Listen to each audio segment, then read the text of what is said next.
Hello everyone, स्वागत है आप सभी का डिफेंस प्रश्नावली की एक नए वीडियो में। तो आज हम डिस्कस करेंगे ऐसे क्वेश्चंस जो एग्जाम की दृष्टि से तो इम्पोर्टेंट हैं ही, साथ ही आपके जनरल नॉलेज को भी ये बूस्ट करेंगे। तो फिर चलिए शुरू करते हैं, लेकिन उससे पहले ऐसे ही क्वेश्चंस और आंसर्स को जानने के लिए चैनल को सब्सक्राइब करें और बेल आइकन को जरूर प्रेस करें लेटेस्ट अपडेट पाने के लिए। लेकिन आगे बढ़ने से पहले आपसे एक क्वेश्चन है जिसका आंसर आपको वीडियो में ही मिल जाएगा। तो आपको कमेंट करके बताना है कि राफेल की सबसे पहले स्क्वाड्रन को किस नाम से जानते हैं। आंसर मिलेगा आपको वीडियो के लास्ट में।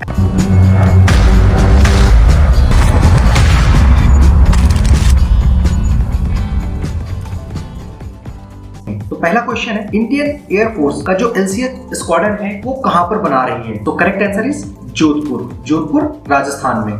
इससे इंपॉर्टेंट जो एग्जाम रिलेटेड एस्पेक्ट हैं वो एक बार हम देख लेते हैं। तो लाइट कॉम्पैक्ट हेलीकॉप्टर एलसीएच को हिंदुस्तान एरोनॉटिकल यानी एचएएल ने तैयार किया है और इसी को हम प्रचंड नाम से भी जानते हैं। तो एग्जाम में ये भी आ सकता है कि एलसीएच का दूसरा नाम क्या है, तो दूसरा नाम इसका प्रचंड है।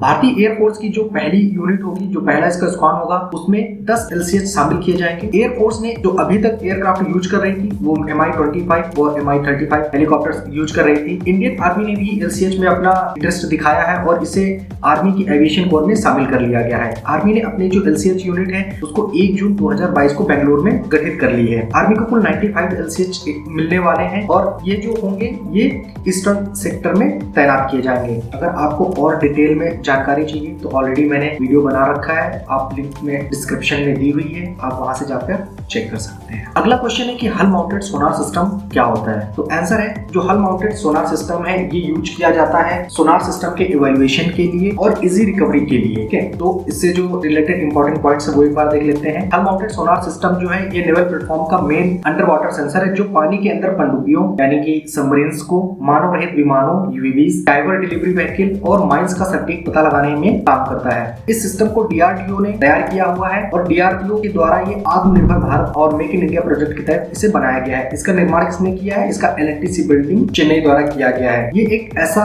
लेटेस्ट सिस्टम है, नौसेना के विभिन्न जहाजों, पनडुब्बियों और हेलीकॉप्टरों पर उपयोग के लिए इसे विकसित किया गया है। तो आगे बढ़ने से पहले चैनल को सब्सक्राइब करें और बेल आइकन को प्रेस कर दें लेटेस्ट अपडेट पाने के लिए। वीडियो को अपने फ्रेंड्स के साथ में भी शेयर करें जिससे ज्यादा से ज्यादा लोग इसका फायदा उठा सकें। अगला क्वेश्चन है कि राफेल का जो फर्स्ट स्क्वाड्रन है वो कहाँ पे है, क्वेश्चन आ सकता है। तो राफेल का जो पहला स्क्वाड्रन है वो अंबाला में है। इससे रिलेटेड जो इंपॉर्टेंट पॉइंट्स है वो एक बार देख लेते हैं। तो राफेल की जो डील हुई थी वो 2016 में हुई थी, जो कि 7,000 करोड़ से अधिक की एक डील है। इसके जो स्क्वाड्रन है राफेल विमान के, ये अंबाला और हासीमारा में है। इसका जो टेक्निकल एनहांसमेंट यानी जो टेक्निकल अपग्रेडेशन होगा वो अंबाला एयरबेस पे ही किया जाएगा, जहां पर देश के राफेल जेट विमानों के लिए रख रखाव यानी कि मेंटेनेंस की भी व्यवस्था की गई है। राफेल अगर किस पूछा जाता है कि किस जनरेशन का एयरक्राफ्ट, तो बेसिकली ये 4.5 जनरेशन का एयरक्राफ्ट है। इसमें जो लेटेस्ट राडार है और इलेक्ट्रॉनिक इक्विपमेंट्स हैं वो सारे लगाए गए हैं। साथ ही इसमें एयर टू एयर मिसाइल और एयर टू ग्राउंड मिसाइल भी लगाई गई हैं। कौन कौन सी मिसाइल इसमें लगाई गई हैं? इसमें हैमर मिसाइल लगाई गई है और साथ ही स्कैल्प मिसाइल भी लगाई गई है। क्वेश्चन ये भी हो सकता है कि स्कैल्प कैसी मिसाइल है, तो SCALP basically air to ground missile है। पढ़ते हैं अगले क्वेश्चन की तरफ। अगला क्वेश्चन है कि हम इंडियन नेवी डे 4 दिसंबर को ही क्यों सेलिब्रेट करते हैं। तो करेक्ट आंसर है क्योंकि इसी दिन ऑप्स ट्राइडेंट में सक्सेस मिली थी। इससे रिलेटेड जो इंपॉर्टेंट पॉइंट्स हैं वो एक बार डिस्कस कर लेते हैं। तो जो अपनी इंडियन नेवी है वो दुनिया की सबसे 7वीं पावरफुल नेवी है। इंडियन नेवी के पास टोटल 300 एयरक्राफ्ट, 150 जंगी जहाज और सबमरीन्स हैं, 4 फ्लीट टैंकर्स, 24 कॉर्वेट्स और 15 अटैक सबमरीन है। इंडियन नेवी के पास में fighter aircraft carrier INS Vikramaditya भी है। इसके अलावा स्कॉर्पियन श्रेणी की कई